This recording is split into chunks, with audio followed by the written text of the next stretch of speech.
pouco você vai conhecer outros grupos sociais de natureza bem diferente. Eles não estão atrás de dinheiro, mas são movidos pela simples vontade de romper com as mais elementares normas de convívio da sociedade.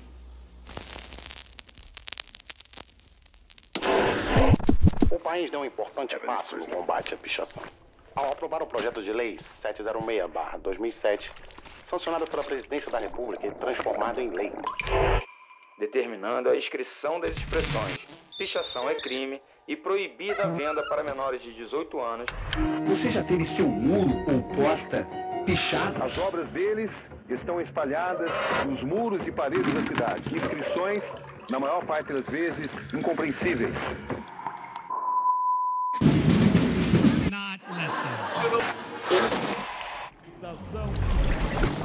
Esse programa é desaconselhado.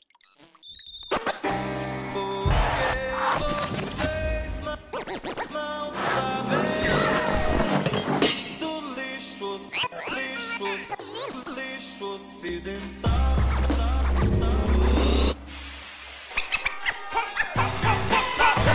Informações do comandante. Daqui a pouco você vai conhecer outros grupos sociais de natureza bem diferente. Eles não estão atrás de dinheiro, mas estão movidos pela vontade de romper com as mais elementares normas de convívio da sociedade. Você vai ver quem são, o que pensam e como agem os militantes destes estranhos grupos sociais.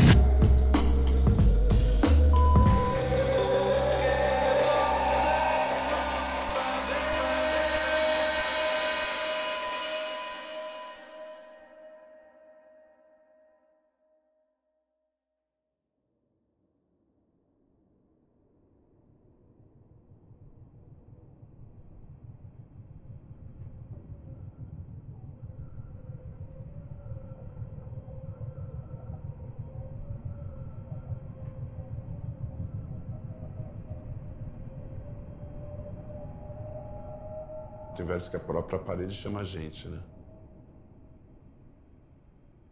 O próprio espaço, ele pede para uma intervenção, né? Quando você começa a ter esse tipo de olhar para a rua, começa a ficar mais interessante, né, a conversa, né? Mas tem que dar testada antes de sair, porque senão você chega lá, não abre, tipo isso aqui, você chega lá e aí não abre. Aí você tá no meio da rua, tá movimento, você fala, isso aqui não abre, aí tem uma manha. É isso que eu tô fazendo, isso aqui é bem coisa de pichador e grafiteiro. Você vai, pega a tinta, né, já deixa ela pronta. Já, né, tá misturada aqui, água com latex, né. Só que ela cola, toda vez ela seca, né, de um dia pro outro isso aqui, né. E não há meio de abrir, cara, você não abre nem fudendo. Deixa eu tentar aqui. Aí você tem que passar um fogo aí, sai. Aí bota o fogo, aí abre. Mas eu vou levar só um pouco, tem bastante preto aqui, branco.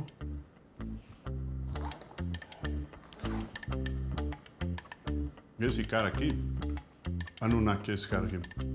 Esse trabalho chama de entusiasmo Anunnaki. O entusiasmo significa o Deus dentro de você.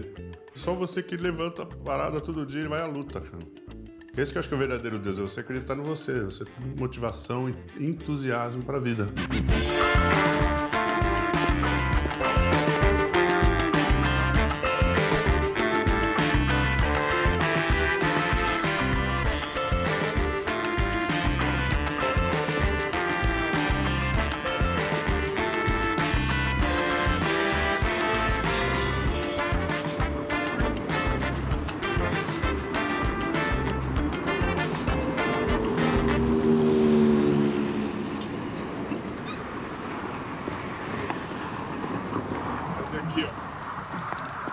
Esse skyline foi da vez do outro lado, eu peguei o skyline legal, fazer aqui, faz um pouquinho pra cá.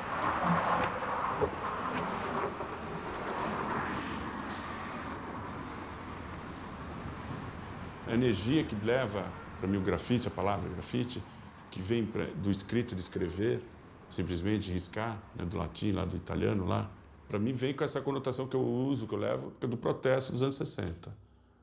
60, 70 e tal. Aquilo que ficou conhecido como grafite, né, um movimento mais de caráter mais internacional, na verdade, no Brasil, ele tem, né, os seus lastros, a sua pré-história, se a gente puder chamar assim, que, na verdade, tem a ver com uma questão política mesmo, né?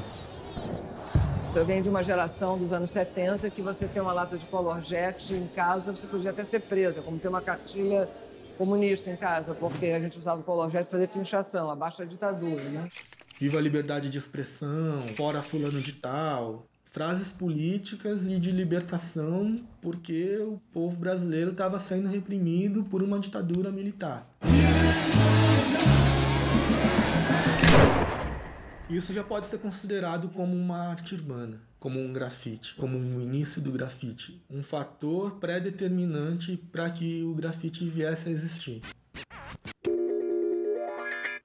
Depois disso, vieram intervenções urbanas e ações de performance e happenings, feitos por artistas que vieram de uma escola conceitual, influenciados pelo dadaísmo e por outros movimentos contraculturais do mundo, o movimento beat, os hippies, e vieram fazer várias ações, principalmente em São Paulo e no Rio, que eram ações performáticas, ações de happenings e ações de intervencionismo urbano.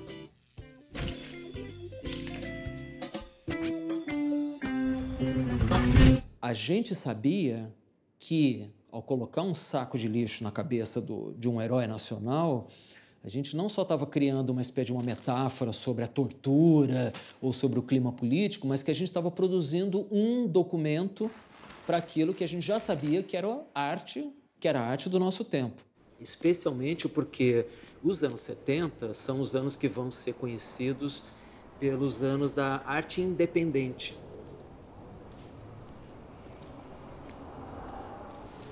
Eu sou da velha guarda, né? Isso aqui era grafite, né? E era feito assim, a mão livre, rapidamente. O meu grafite sempre foi político, né? Contra a ditadura. E essa campanha eu acabei com ela, né? Eu pensava que o Brasil ia se democratizar. Veio as diretas já, veio eleições livres, né? E agora você tem toda essa volta, né? Parece que é um feedback de 30 anos, né? Que volta para trás, você está em plenos anos 70. Então eu tô retomando aí a minha velha campanha. Né? Agora eu tô dando uma versão atualizada.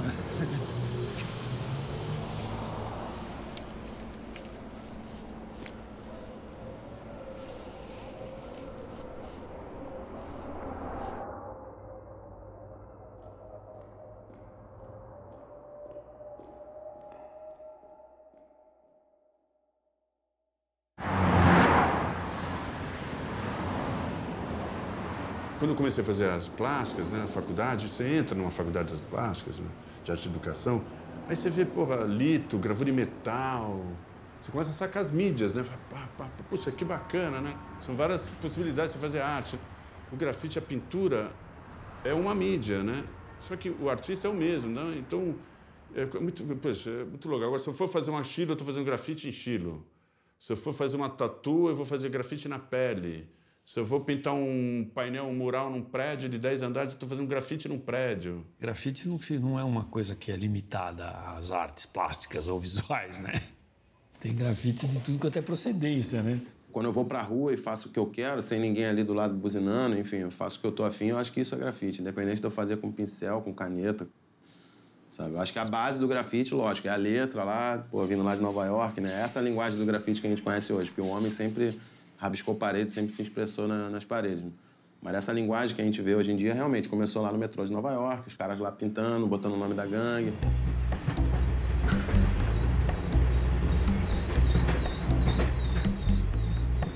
Here in New York, I started like this, and this basically is like the opener for you to become a graffiti artist. Because without this here, you can't go to that next level. You know, I'm saying, talking about more like the 70s and the 80s, because you needed a tag, you know, for you to come out and say I'm a graffiti artist. This is graffiti art, you know, this is what I learned, this is what I got into. Before you get to this, you gotta learn that. Because that tag is a style. And every graffiti writer has his own style. Graffiti was only somebody writing their name. And somebody saw that and was like, oh, I'm gonna do that. But I'm gonna do a line around mine. And then somebody else said, oh, I saw that thing. They wrote and they did a line around. I'm gonna do the same thing, but I'm gonna put dots in mine. So everybody that participated in this culture had brought something to elevate it. They added something to it.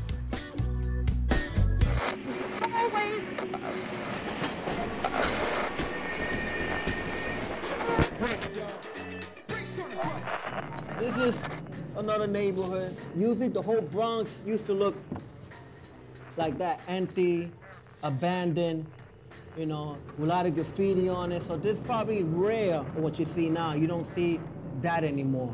So right here was the South Bronx. I lived in this building, you know, many years ago, and all these buildings here used to be abandoned. Doing graffiti, that's the time that I got involved with like Bio and NYSA in the early 80s. You know, we met in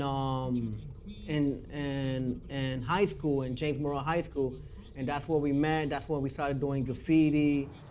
I'm Bio. I'm one of the members of Task Crew. This is NYSA. We're here at our office in the Bronx, Hunts Point. Basically, Task Crew is a group of muralists. We started here in New York City, I don't know, maybe 1980, you know, started on the subways. And we've been painting now for about 31 years. For the past 17 years, we've been doing it as a business. We do a lot of commercial work, and we still do a lot of our, you know, personal paintings. We do a lot of collaborations with artists that come visit. Right now, we're gonna show you a train, a replica of a New York City train we have in our backyard. You know, whenever artists come visit, we let them come paint. And it's kind of like our little playground, come hang out, try ideas back here.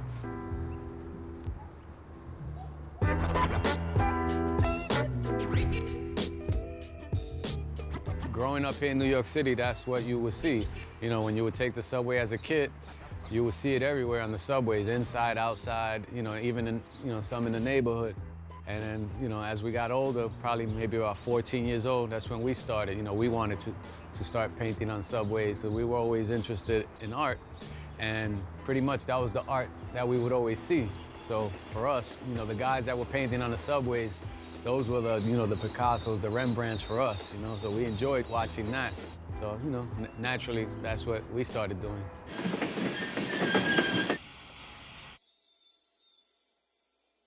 My name is Daze. I'm originally from the South Bronx, the birthplace of hip-hop. I started painting trains in New York about 1977. I got into it just like anyone else. I was wondering how people rode on trains and how they did it and when they did it. Had questions just like anyone else. And it wasn't until I entered high school, the High School of Art and Design, that I started meeting people that went out and painting trains and doing all that.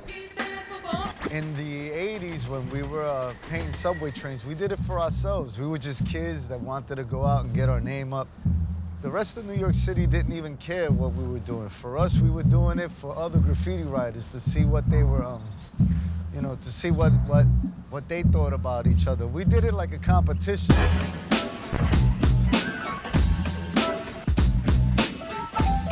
But you gotta remember, when we started painting subway trains, there were no faces to the names. Whatever you painted, people didn't care. People in New York City, there were no websites, there were no magazines, there was nothing. You didn't know what another graffiti writer looked like unless you knew him personally. When we stopped painting trains and we started painting in the street, now there were faces. Now you saw who was doing it. So for us, it was strange because people would come up to us and be like, hey, you guys are the ones that do that? And we're like, no. No, it's not me.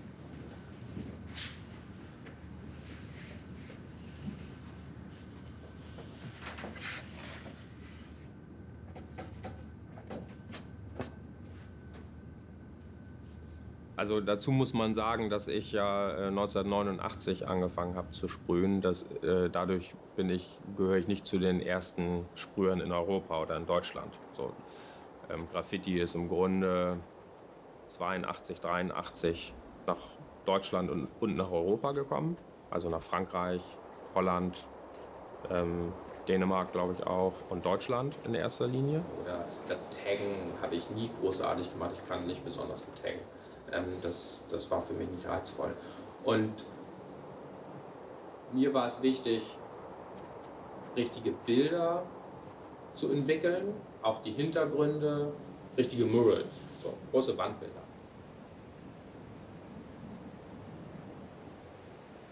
Also für 18 Jahre kann sich das echt noch sehen lassen.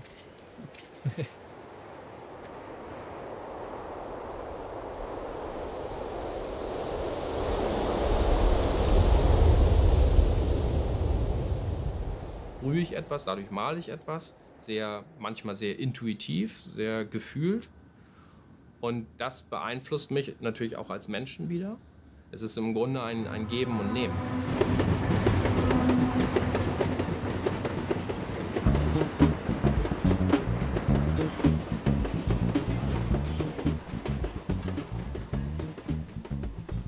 Graffiti was the only American-born art form. I mean, if you look at history, everything came from somewhere else. European, you know, there's so many origins of all type of different art.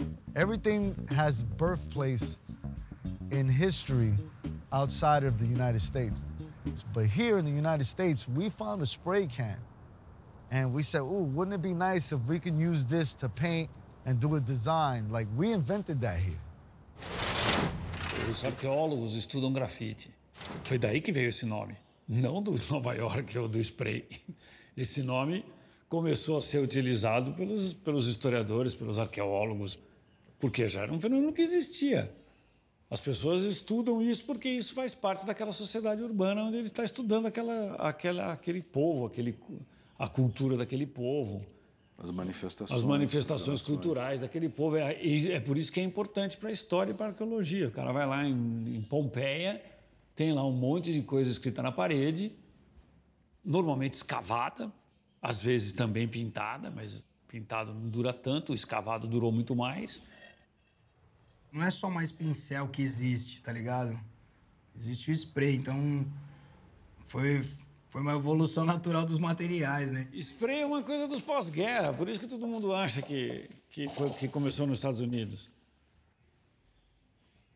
O que começou nos Estados Unidos foi o marketing de achar que começou lá. Mas é que o spray é uma coisa assim, mais rápida, né? Um material mais prático, né? O apertou, tá saindo. O cara não precisa misturar, pincelar.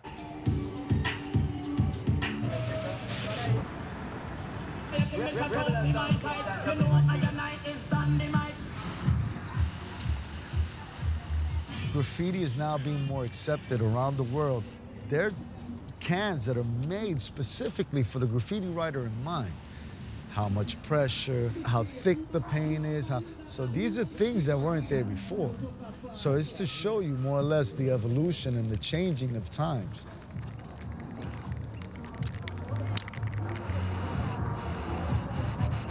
O spray é super importante, sim, porque ele dá mais visibilidade a sinais que antes não tinham. Os trabalhos mais elaborados esteticamente, visualmente, começam a ganhar um peso diferente, né? Então o spray tem, sim, essa importância no desenvolvimento da história do grafite.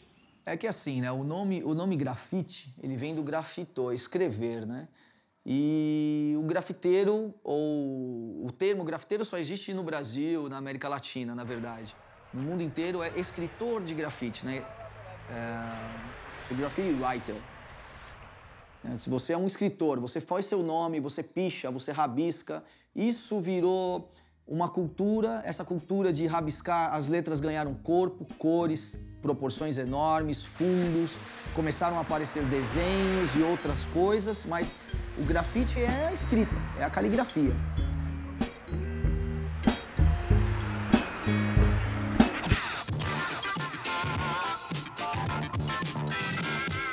Aqui ao meu lado estão os anônimos e invisíveis pichadores. Você já viu a cara de um pichador? Eu sou o Valdemar Zeidler. E qual é a tua? O que você faz?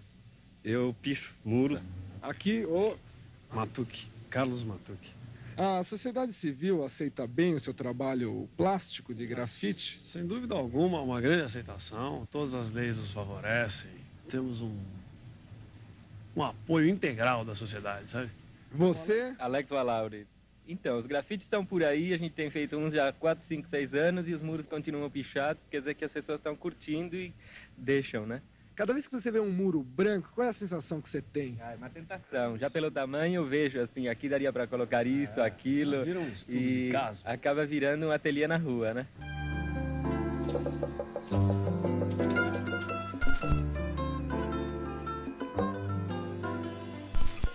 Tomei contato com essa linguagem do grafite com ele, conhecendo ele. Valauri aceitava muito oferecimentos de muro, né? Amigos que falavam, pô, pinta lá no muro da minha casa, pinta lá no fundo da minha casa, pinta lá... Nesses que a gente começou a ir muito com ele. Todo mundo lembra, porque ele estampou aquela botinha pela cidade inteira, ficou uma coisa marcadinha mesmo, legal, né? O Valauri foi o primeiro que eu conheço, pelo menos, a sistematizar em qualquer lugar, e isso dava uma dimensão interessante pro grafite. É uma das dimensões do grafite, essa questão territorial. Pô, de madrugada, sem sono, nada como sair com color jet, tudo assinando, né? Por exemplo, essa guerrinha com o Le Famo já é um pivô, né? É um pivô pra gente fazer alguma coisa durante a noite. A rua é daqueles que passam, o grafite é daqueles que passam.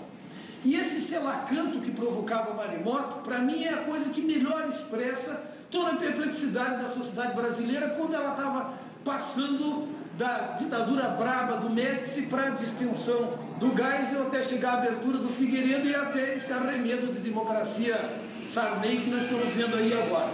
E esse Léo Famu, numa só palavra, dizia todo o absurdo da situação. Evidentemente é uma palavra impossível de decodificar. Léo Famu, em língua portuguesa, não significa nada. Nós estamos no país do Léo Famu, nós estamos saindo do Léo Famu.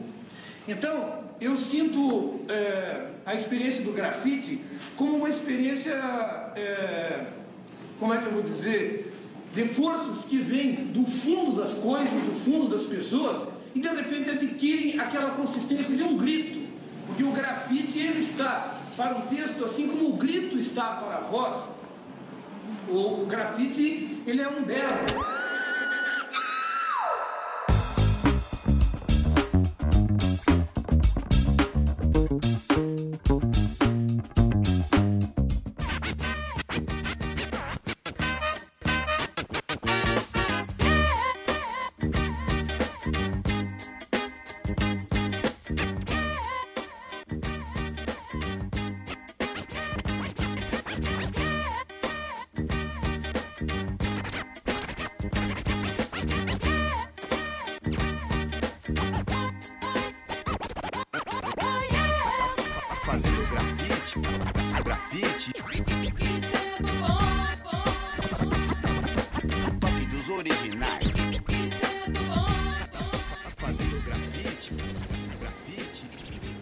A identidade nacional do grafite, assim, que hoje é reconhecida mundialmente, ela veio no meio dos anos 90, assim, 94, 93, por aí, que começou a ter essa busca por uma identidade nacional, assim, uma coisa mais brasileira do grafite, assim. Mas isso tem muito a ver com a história do skate. Quando a minha geração começou, ela já começou absorvendo a cultura do skateboard, a cultura do hip hop. Seria hipocrisia, acho até hoje hipocrisia, quando algum artista que faz grafite ou anda de skate ou gosta de hip hop cospe no prato que comeu. Não é porque essas culturas começaram nos Estados Unidos que elas são realmente culturas americanas.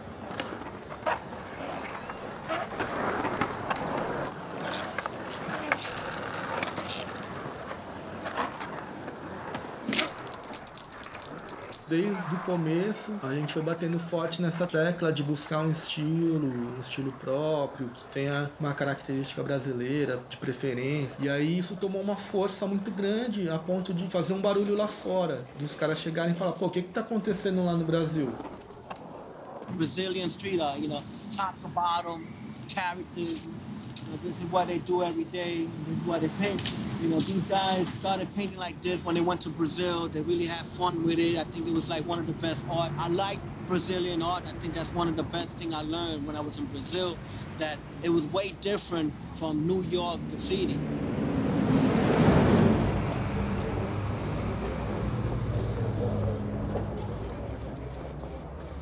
I'm coming here a lot because I feel that here in Brazil, the riders here embraced a lot of the original spirit that took place in New York in the early 70s. And even though the information wasn't as readily available here in Brazil, somehow the people seemed to kind of have a connection what was going on back then. And I really feel a similar kind of spirit here that existed in New York.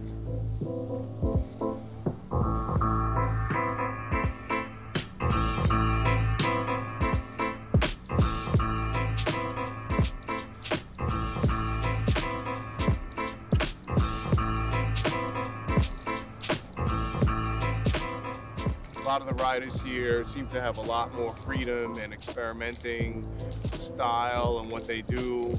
I see New York influence, but I also see an influence that's kind of unique to Brazil.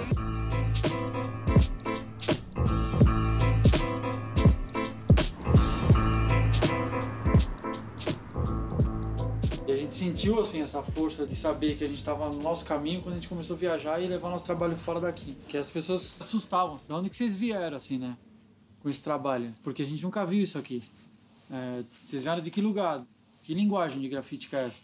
E a gente viu, ouvindo isso, a gente viu quem estava no caminho certo, porque não estava fazendo o que os caras fazem lá fora. A gente não sabia que ia fazer grafite. A gente morava aqui no bairro e via o pessoal sair e pichar o nome na parede, né? Pô, isso é legal, vamos fazer também. Uma coisa de moleque, né? A gente começou a colocar o que a gente sabia dentro do grafite. Tanto que na época a gente começou com rolo também, assim. Não tinha essa coisa de spray, a gente usava rolo e pincel. Desde a primeira geração de grafite, que já tinha isso também muito, na época dos anos 80, né? Tupi Não Dá, John Howard, essa galera que fazia o grafite com latex também, com rolo, pintava orelhão de rolinho, pintava asfalto de ponta a ponta, tudo no rolinho. Acho que isso era uma linguagem nossa, assim. Als damals Os Gemios und Vice das erste Mal nach Europa kamen und hier ihre kleinen Mini-Rollen ausgepackt haben und mit der Wandfarbe erstmal alles gerollt haben, gemalt haben und dann hinterher nur die Outline gesprüht haben, das war völlig neu für uns. Da haben wir ja gar keine Notwendigkeit darin gesehen, warum soll man erstmal alles rollen, man kann es doch gleich sprühen. Aber es war eben auch vielleicht aus einer Notwendigkeit heraus, man konnte sich nicht so viele Sprühdosen leisten oder der Untergrund war so beschaffen, dass man erstmal ordentlich grundieren musste, weil das vielleicht verfallene Wände waren und dadurch entsteht plötzlich ein Stil, der hier auch natürlich die Sprüher, den die Sprüher spannend fanden und plötzlich fingen hier auch alle an mit kleinen Rollern rumzurollen. Also wo der brasilianische Stil im Grunde auch Deutschland oder Europa wieder ein Stück weit beeinflusst hat, also ganz stark. Also, und da sind natürlich die Os Gemios ganz wichtig.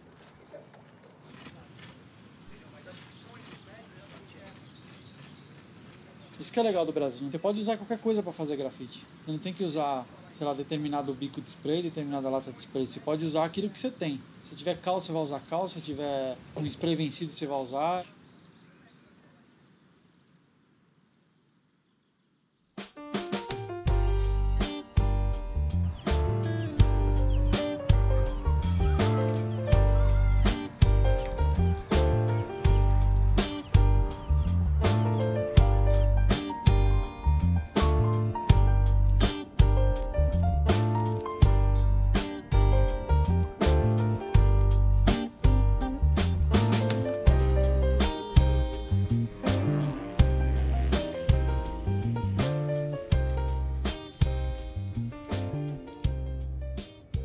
La escena de Brasil fue como el ejemplo a seguir. Fueron los primeros en que llamaron la atención, los primeros artistas de calle que se dieron a conocer por todos lados, que hicieron obras monumental o importante venían de Brasil. Entonces eran a los que uno observaba.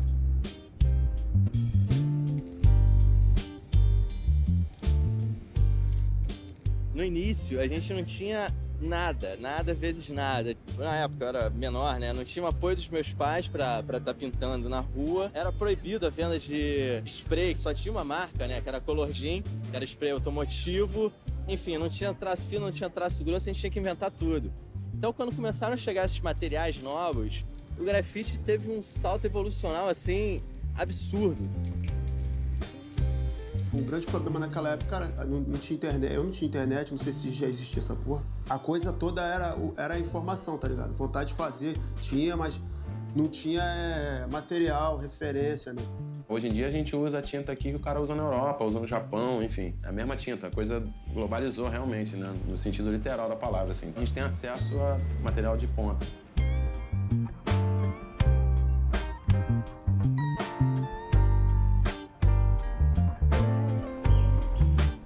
Graffiti in Brazil, or the artists, you know, or the painters, or anybody that's just artwork is doing a good job. That's really up there, making me do better.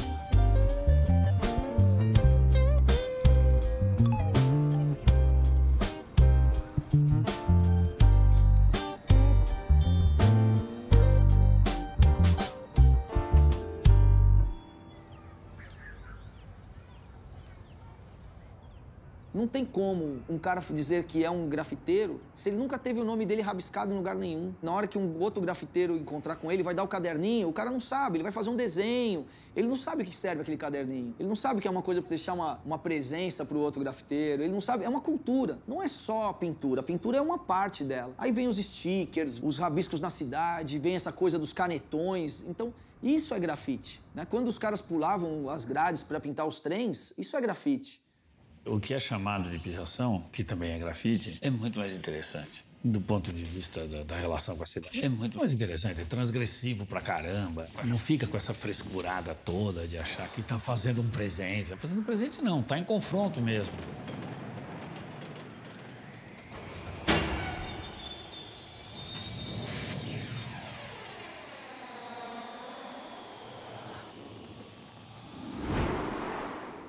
Confronto. Você tem que botar a cara, você bota a cara para bater mesmo. Você vai lá, você está sempre invadindo, né?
Acabou.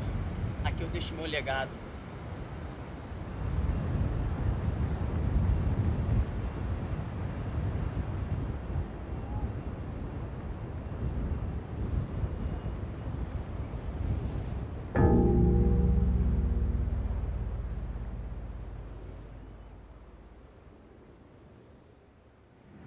Porque a pichação, ela foi feita para ser ilegal. O barato dela é ser ilegal. Se você não tomar as porradas da polícia, não correr de uns tirozinhos, não tem graça escrever seu nome na parede. Eu pichava, eu gostava de pichar, subir muro e escrever meu nome. E em um determinado ponto da minha vida eu vi que com spray eu podia fazer mais coisas do que só escrever meu nome. Eu podia usar as paradas que eu fazia nas telas, só que nos muros, e comunicar mais pessoas dessa forma.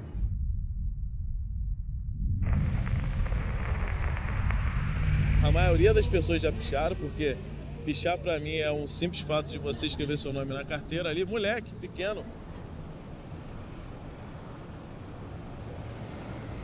Eu fazia muitos grafites com umas letras americanas, mas quando eu saía com os meus amigos que eram da pichação, tipo, eu falava, pô, vamos fazer umas letras, pô, mas eu não sei fazer essas letras. Não, vamos fazer as letras de picho mais larga, com cor dentro e contorno. Eles curtiam e tal, assim, mas eles queriam mesmo vandalizar. Não, o negócio é preto fosco mesmo, saca? Tipo, fazer um negócio pra ficar feio.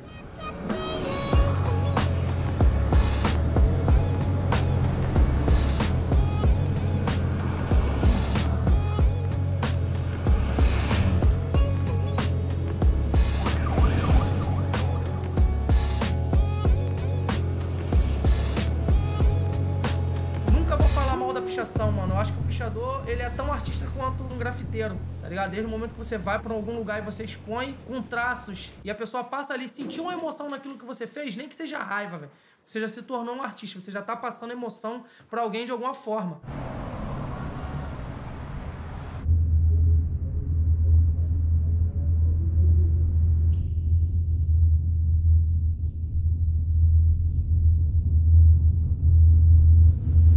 Quando os gringos vêm e começam a valorizar a pichação, meio que essa galera começa a também olhar a pichação com outros olhos. Aí chegaram aqui, pô, o que é isso? Os caras pintando o prédio inteiro, cara.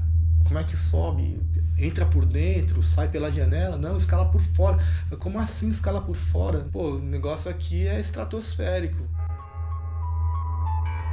E aí os caras voltavam pra gringa louco, falavam, mano, você não sabe o que acontece lá no Brasil, os caras pintam o prédio inteiro, cara. Eu picho de escada, ou então eu vou na escalada, na calada da noite eu vou varanda à madrugada, pichando a sua parede pintada, não quero nem saber, o vício é rebelde, só pra você não esquecer. Correr o risco de morrer e de ser preso é normal, aprendi a Sharpie no Caxambi, eu sou local. É a galera maldita que habita na pista, alpinista, indo pro alto da Boa Vista. Vou comprar lata, no Jacaré a tinta tá barata, sigo preto fosco, uma verde e duas pratas pra ficar bonito. Por isso que a gente picha, escala prédio alto que nenhuma lagartixa. Brincando de Homem-Aranha, o Sharpie é cultura, enlouquecidos somos atraídos pela altura. Cuidado com... Tá na casa do caralho, porra! Não bota pé, não olha pra mim não, filha da puta! Não olha pra mim não, filha da puta! Aqui não tá autorizado. Olha, não está autorizado. Senhor, a gente não tem autorização. A gente já veio pintando aqui há vários tempos. Eu mesmo já tenho 3 pilastras ali pra frente, mas nunca foram apagados. Então o que a gente vem procurar aqui é colorir pra não ter problema da pichação. A gente conquista o espaço assim.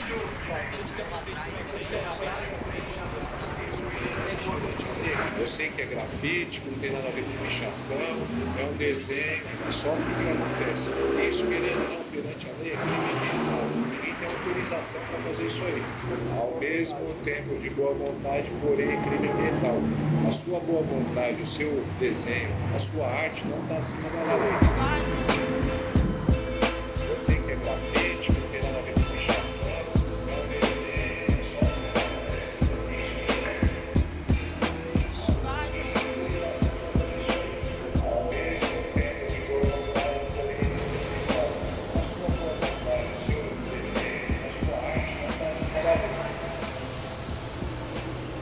Hoje aqui em São Paulo a gente está criando, cara, comunicações que até então eram inexistentes pra gente. Isso daqui é uma prova disso, né?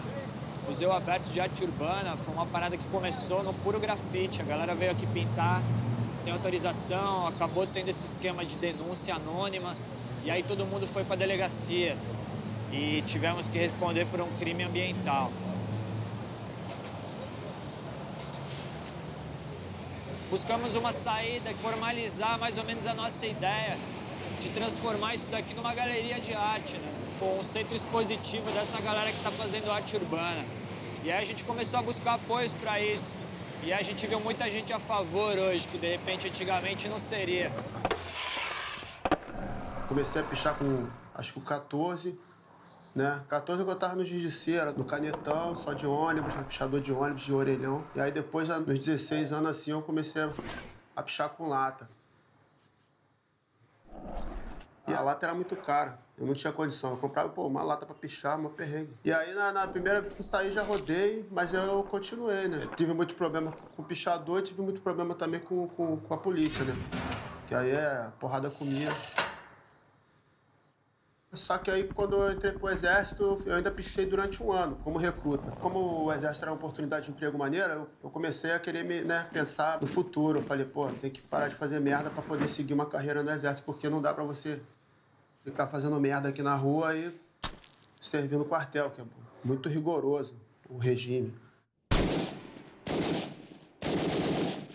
E aí eu fiquei 1 ano ainda pichando, mas depois eu parei. Em 97, eu ingressei no grafite mesmo.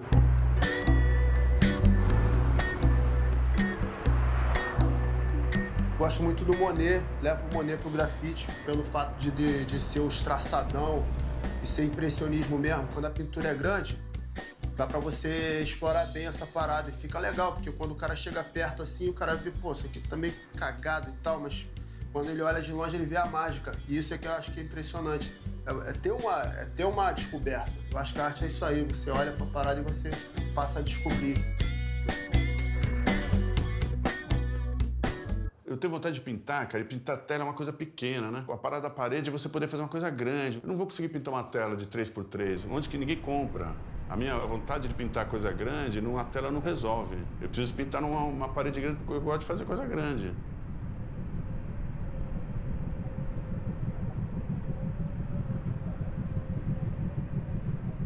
Eu não conheço nenhuma foto antiga de um trabalho de mão livre spray. Você fala, se não fui eu, foi o John ali. Foi um spray, o cara pega um spray com uma escada e faz um desenho grande. Por isso que eu tenho painel na Paulista. O painel na Paulista não é a troco de nada, foi porque eu fazia muito nos anos 80, né? Ali fui preso, cara, né? Tanto que o Maluf, quando entrou em 90, apagou. Depois da Irundina, o Maluf entrou acho que em 94, ele apagou de branco. Que nem apagou do Gêmeos, o Kassab apagou do Gêmeos, o Maluf apagou o meu. A prefeitura tá fazendo uma política meio radical, né? Você vê que eles falaram que gostavam de grafite, apagou os grafites todas as zonas suas ali já, mano. Ainda botou verniz que não tem parada, velho. Você pode fazer amanhã, eles apagam com água. Água e papel higiênico, assim. Vai ser guerra. Vai ser guerra. Vai ser guerra. Pô, já tá bacana o desenho, não apaga, deixa aí o tempo. Eles estão apagando aqui, no caso, estão apagando, sei lá, de 3 em 3 meses. Não tá gastando dinheiro à toa, né? Em vez de você preservar o trabalho, deixa lá 1 ano. Pra ficar feio mesmo, ele cobre de poluição, faz parte, descasca. Eu acho que a gente não pode também ficar brigando por essa coisa de ficar pagando grafite. Porque eu acho que grafite, ele é efêmero, cara, faz parte. Por isso que eu uso preto e branco, é baratinho, porque é pra pagar.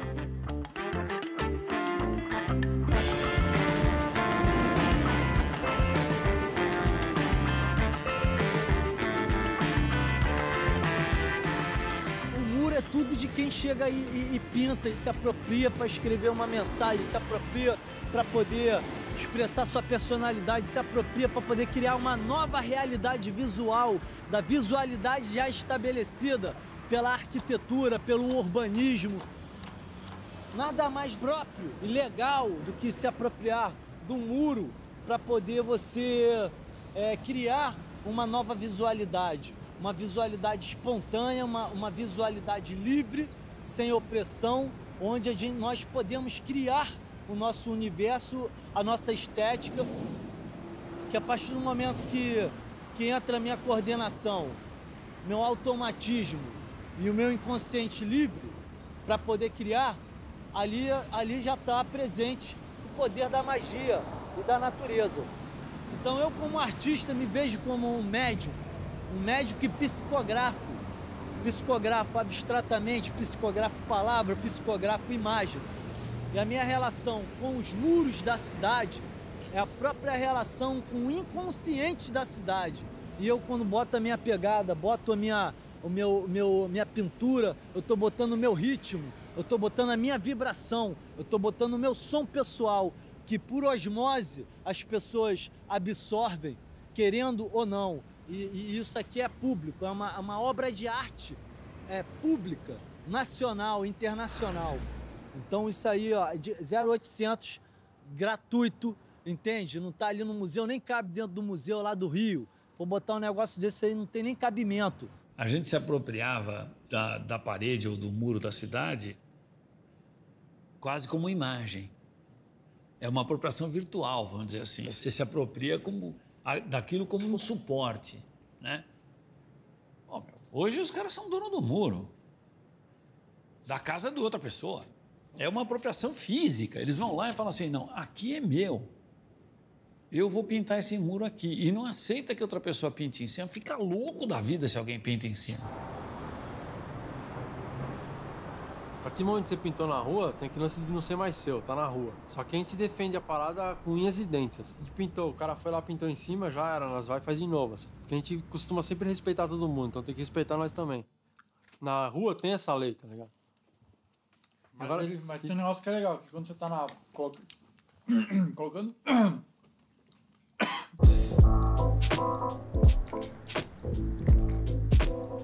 Eu acho que o bacana do que você tem do grafite, ele pega a coisa do moleque, né? Sou um moleque que vai fazer um trabalho na casa de um cara sem pedir permissão, cara. Depois que você compra a casa, você entende melhor. Tem coisas moleques que você não entende. O dia que você vê o dono da sua casa, você vai entender fácil. O que significa uma pessoa vir na frente da sua casa e pintar, pô, essa é autorização. Não quer que eu chame a polícia não, né, meu filho?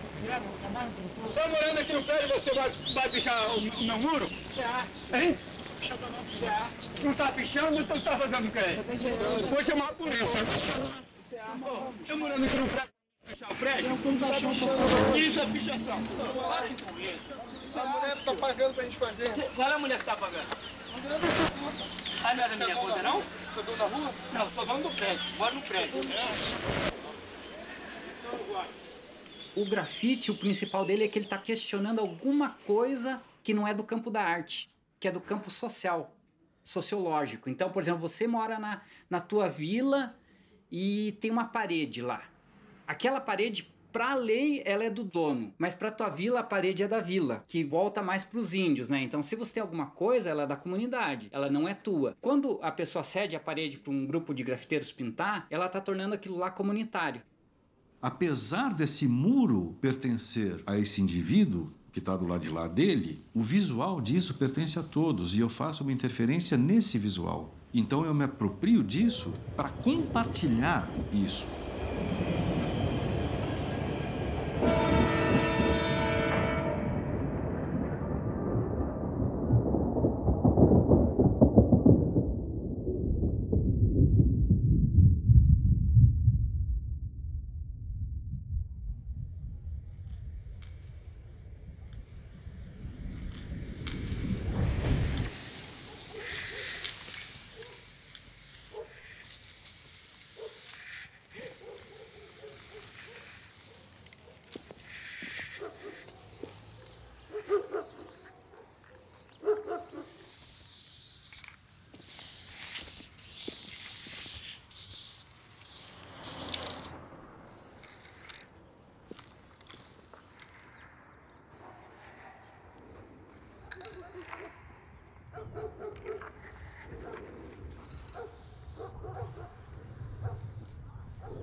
Que em São Paulo se criou um estilo, acho que desde essa época do John Howard, que já veio bem dos anos 80, depois nos anos 90, se criou uma característica de pintar de dia, que isso é um lance que não rola muito nos outros lugares, né? Tipo na Europa, nos Estados Unidos. Tanto tomar enquadro de polícia, da polícia chegar e falar assim, oh, você tem autorização, não tem? Pintar de dia, assim, na cara dura.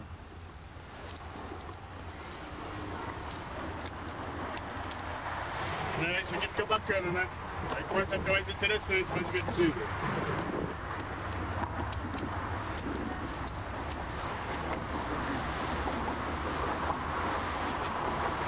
É isso aqui também. Várias histórias, né? Acabei de encontrar um trabalho meu antigo aqui. Isso acaba fazendo parte da textura do trabalho, do rosto dele. Fica muito louco.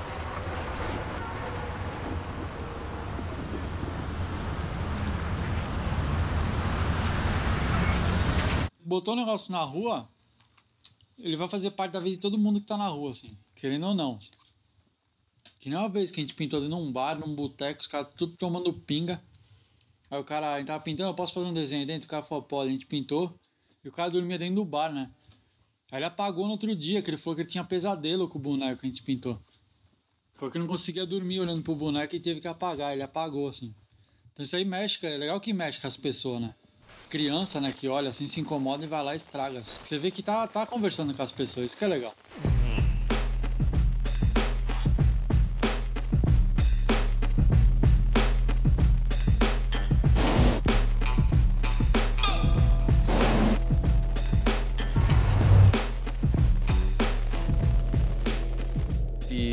Das Interessante bei der Sache finde ich, also ich bin ja jetzt klassischer Graffiti-Spur, ich komme klassisch aus der Graffiti-Szene. An irgendeinem Punkt ist ja Street Art sozusagen dazugekommen, so wie man auch immer das jetzt definieren will. Aber auf einmal gab es überall Schablonen, gesprühte Schablonensachen. Auf einmal gab es Poster und Sticker und Banksy war da. So, das ist natürlich der Wendepunkt gewesen. Und das ist eben ganz spannend, dass es Schablonen-Graffiti oder gesprühte Schablonenbilder schon vorher gab, aber die spielten für einen überhaupt gar keine Rolle. Und auf einmal 10, 15 Jahre später taucht plötzlich etwas auf, was man dann so als Street Art bezeichnet.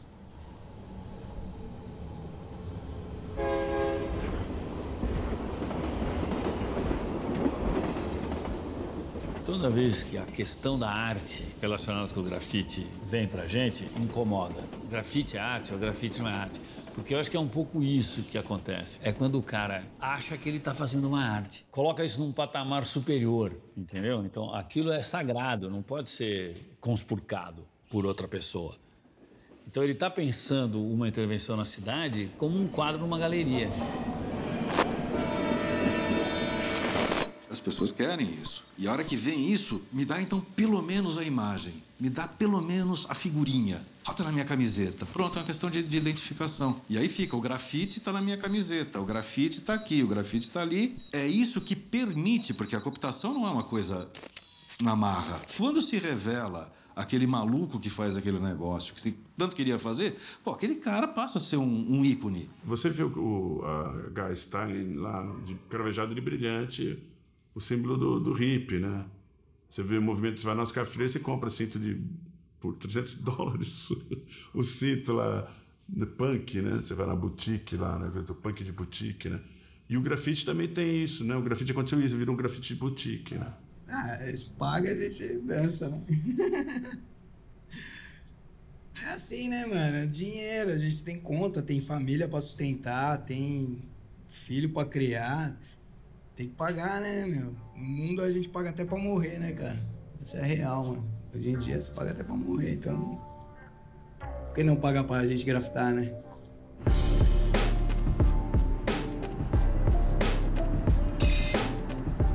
Eu ia fazendo os grafites na rua, as pessoas iam vendo e muita gente ia pedindo. Poxa, caramba, eu quero levar um pouco da rua pra dentro da minha casa.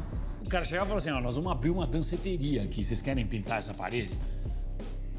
Daí já era uma coisa diferente. Eu falei, claro, vai custar tanto.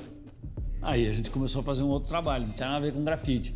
Mas tinha a ver com grafite porque a gente trabalhava com grafite. Então, do ponto de vista artístico, obviamente que tinha a ver. Tem até hoje. Olha aí o trabalho que eu faço.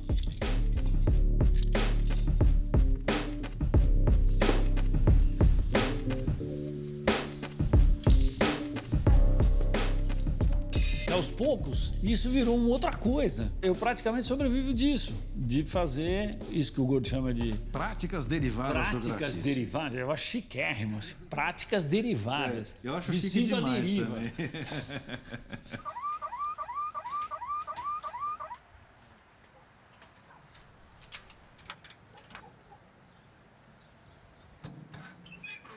We were talking one day, all of us, me, Bob, and BG, you know, it would be cool if we could do this full time. I remember going to my boss and asking him, listen, I wanted to take some time off to see whether I can paint graffiti full time. And he looked at me and was like, take a week off, you'll be back in a week. And that was 32 years ago. I never went back. Eu não vivo do grafite. Márcio, se eu te chamar pra pintar o seu desenho na parede da minha sala, só do momento de eu saber que eu vou estar recebendo pra fazer uma pintura na parede da sua sala, eu tenho a preocupação de fazer algo que você goste pelo fato de você estar pagando. Eu não vou fazer diretamente aquilo que vai me agradar. Porque na rua, eu posso fazer o que eu quiser, que se do nada eu quiser pegar um balde de tinta e tacar na cara do boneco, eu posso tacar e me sentir super bem. Isso eu tenho certeza que eu não vou ter a coragem de fazer se eu estiver fazendo na sua casa. O mercado de arte é um circuito muito fechado, muito restrito, muito competitivo também. Então, um artista, para se tornar um artista comercial, às vezes ele precisa abrir mão de um monte de coisas que ele não necessariamente gosta ou não quer abrir mão. Então, eu não acho que todos os artistas com que a gente trabalha, ou todos os artistas do mundo, devam entrar no mercado, devam ser artistas comerciais. Eu acho que existe hoje outras chances de um artista conseguir desenvolver o próprio trabalho, sem necessariamente depender da venda de obras. Mas o mercado tem essa faceta que é um cartão de crédito que abre portas, né? Essa rapaziada, quando começa a vender na galeria, eles estão conseguindo entrar numa rede de circulação internacional que é muito louca, que a gente, por exemplo, não teve essa oportunidade. O mercado hoje está querendo, né? Porque vende, cara. Tem recebido até convites de galerias que não tem nem o perfil de arte de rua, querendo enfiar você ali só para ter uma cartela de venda, né? Ah, vem aqui, pô, vem trabalhar com a gente nessa galeria XY aqui, tem uma exposição de arte, queria colocar você numa coletiva e tal. Tá dentro da galeria, tá vendendo a tela, é isso mesmo, tem que vender, entendeu? Tem que vender. Não é essa, não vou vender e tudo mais, porque eu sou grafiteiro, eu não posso vender. Grafite é rua, tá no muro, tá ali, aquilo ali é o grafite. Mas se o cara fez isso aqui, não vai deixar de ser grafiteiro.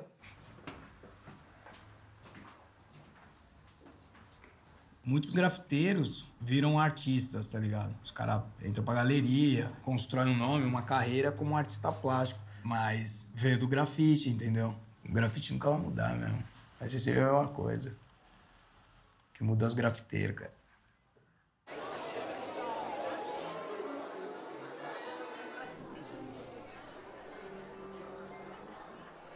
A arte de rua abriu seu próprio espaço sem pedir permissão para ninguém, assim. E ela foi ignorada por anos.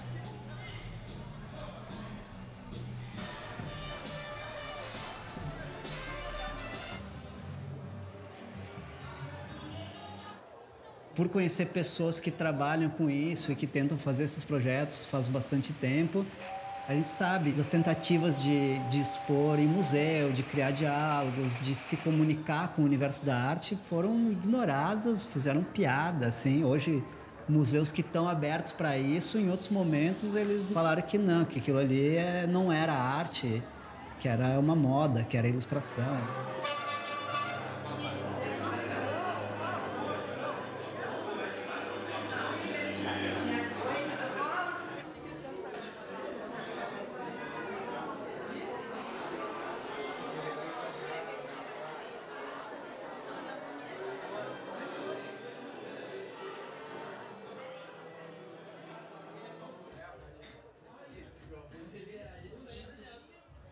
Eu sempre pintei na rua, sempre pintei parada comercial. Só que aí uma vez um cara, um maluco que é dono da galeria lá no Cassino Atlântico, ele viu um grafite que eu fiz ali em frente ao Pinel, no Rocha Maia, aquele muro do Rocha Maia.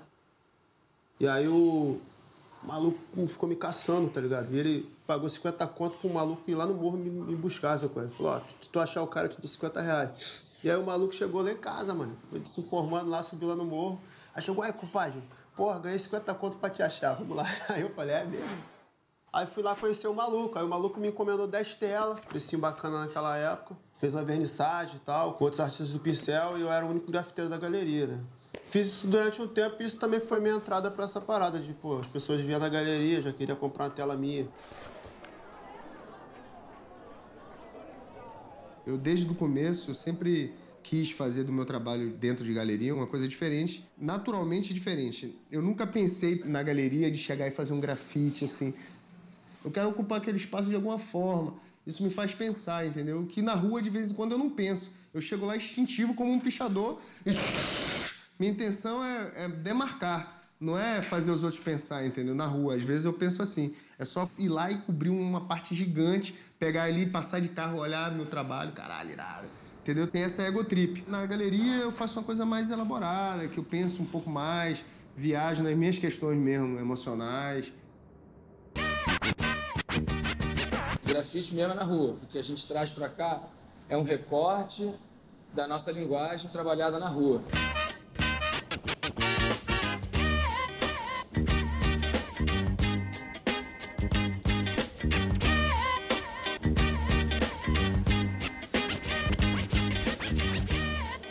Passa a ser um universo que é um outro universo, que já não é mais o universo da rua, é o universo da galeria, da instituição, do museu, de um circuito de arte, e passa a ser valorizado tal qual. Você já não é mais vândalo, você é artista. Você já não é mais contra a sociedade, você já faz parte dela. Isso pode levar para uma domesticalização da coisa, porque a partir do momento que você está dentro de um espaço institucional, você está trabalhando com uma certa liberdade e um certo comodismo que não existe na rua. Tu está lidando ali com uma série de questões, né? A polícia pode parar, o dono pode chegar, alguém pode vir te dar um tiro.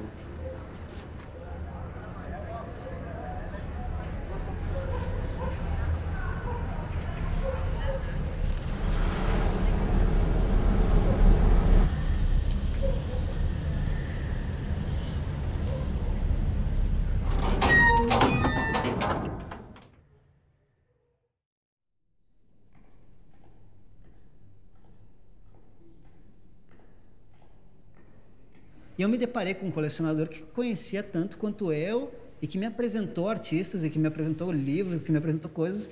E o cara é um advogado, sabe? Que tu olha ele na rua, tu não fala. Mas ele gasta todo o dinheiro dele em obras de arte, ele venera os trabalhos, ele convive com os trabalhos, ele cuida dos trabalhos, ele conhece os artistas e ele entende que uma compra dele está viabilizando que o cara continue trabalhando como artista. Vocês estão na minha casa, essa é a minha sala. Ali tem uma parede grande de 7 metros por praticamente 2,40 de altura, está completamente cheia de quadros. A última vez que eu contei são quase 110 pendurados na parede. Todos do gênero que se chama street art, tá? Gente que faz na rua e também faz para você depois pendurar em casa. Boa parte dessas pessoas, tá? Aliás, boa parte não, quase todas essas pessoas, além de, digamos assim, gastar tempo para deixar a cidade mais bonita, certo? Elas ainda gastam dinheiro, porque aqui normalmente a tinta não é roubada, muito pelo contrário, a tinta é comprada. Eles dão para a cidade alguma coisa que é pesado para eles. Não é uma coisa fácil. E tem gente que acha um horror. O colecionador mais informado, ele entende inclusive o compromisso social que é cuidar dessas obras e manter essas obras. Os colecionadores mais pesados, que têm muitas obras, é comum discutir com eles e eles falarem sobre o que vai acontecer com as obras depois que ele morrer. Ou seja, ele sabe que ele é parte da história daquela obra por um período de tempo, mas que a obra vai além dele.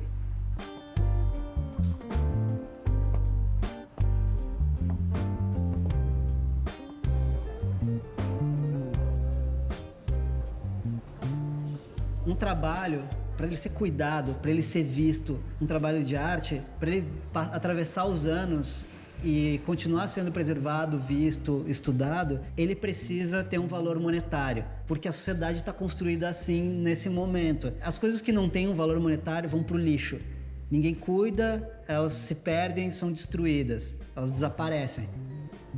A linguagem dos grafiteiros sempre me interessou bastante. Hoje em dia eu não sei como é que a gente pode denominar, porque adquiriram já um estatuto de legitimidade dentro do cenário da arte contemporânea, né? Então os grafiteiros hoje em dia já são artistas já consagrados, com exposições marcadas em galerias, instituições, já tem obras que já possam ser guardadas ou colecionadas, coisa que era praticamente inviável, né?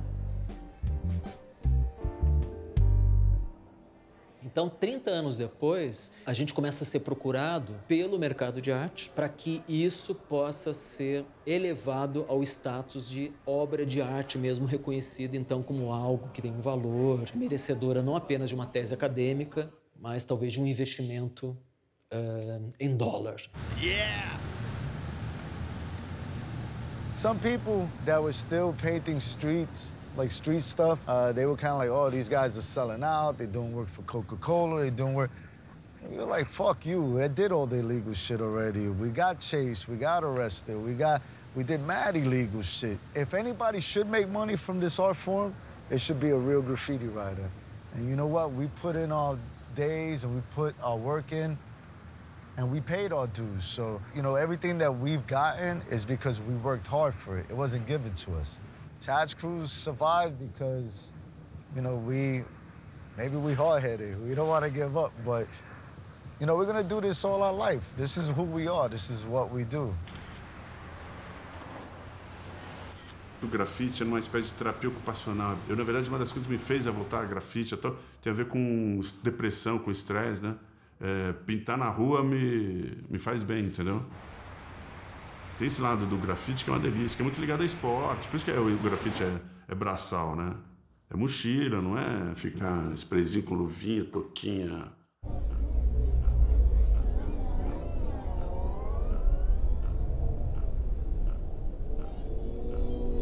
Vejo a arte como um grande lençol a se jogar em cima de um fantasma, que é algo que existe, mas que você traz a forma para o espírito. A estética, a forma, a matéria, nada mais é do que a expressão do espírito, do invisível. A partir da pintura, a partir da arte, eu consigo me sentir uma imagem e semelhança do divino, que criou, que arquitetou o universo, a engrenagem e as órbitas dos planetas e toda essa engenharia. Então nós, como seres inteligentes, seres humanos, somos criadores, além de criadores, somos idealizadores, entendeu? E a partir da ideia, nós podemos projetar e realizar tudo que a gente possa imaginar.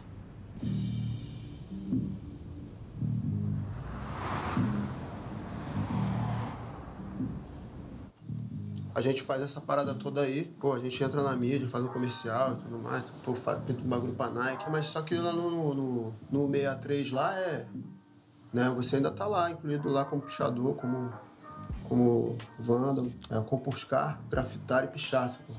E aí é o código 63, então a gente ainda continua sendo um marginal, tá ligado? Até hoje eu nem me considero artista, tá ligado? Eu faço grafite, sempre fiz isso na minha vida.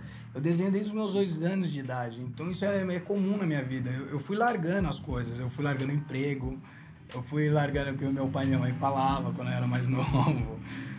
Vai trabalhar, eu não fiquei prestando muita atenção nisso, não absorvi isso. Eu foquei mais em pintar, em fazer aquilo que eu me sinto feliz, entendeu? Que amanhã ou depois você morre infeliz, entendeu?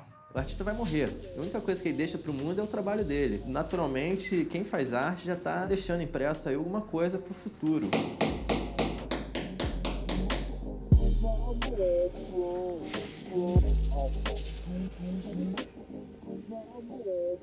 Acho que o mais importante nisso tudo que a gente está citando agora, de galeria, de tela, pintura, quando começou, eu acho que é influenciar as pessoas positivamente.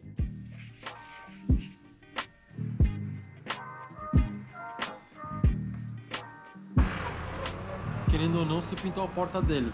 O cara vai chegar lá e falar, puta, pintaram. Então não é mais sua, é nossa também, porque nós pintou. Era sua, agora é sua e nossa. Ele deu a porta pra nós botando ela na rua e nós demos uma pintura pra ele. Na verdade, a gente tem uma cidade pra usar. Um monte de concreto pra você usar. Em metal. Você pode pintar. Tá tudo aí, assim, só saber usar. Tem o ônibus, tem os carros pra pintar ainda. Tem muito espaço ocioso. So we just kept doing it because it was the love. We tried changing the people. Like a lot of people that saw graffiti when it was little are now like presidents of companies. They work for schools, so they hire us you know, because they saw our work growing in the 80s, so it becomes like a real big thing. I'm in my early 40s. That means if the president is 50-something, the next president that's gonna be around my age, he may have wrote graffiti one day. And you know what? You gotta accept it. And the cool part about that, he's gonna be the one that's gonna be more accepting to this whole art form. You know, he might take a tag in the White House one day. And people of the world, thank you.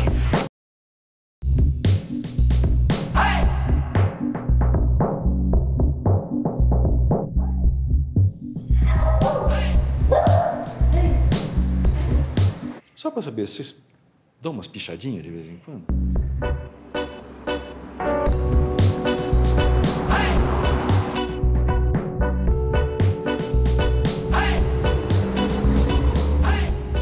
Gêmeos, São Paulo.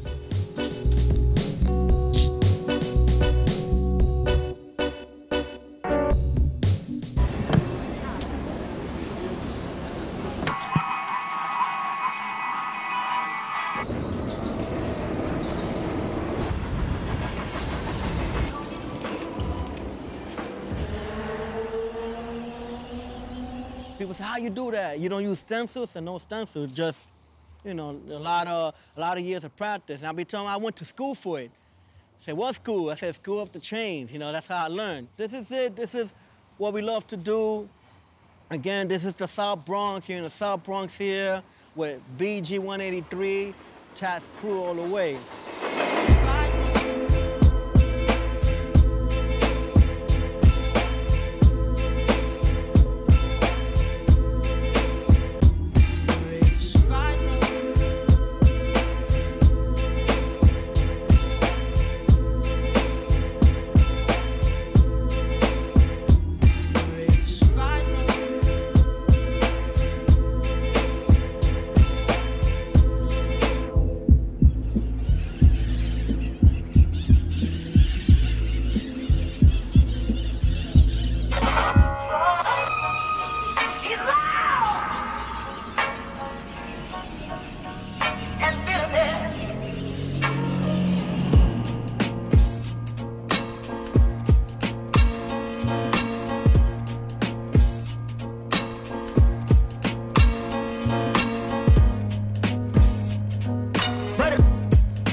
Debochado, cínico, a milhão sem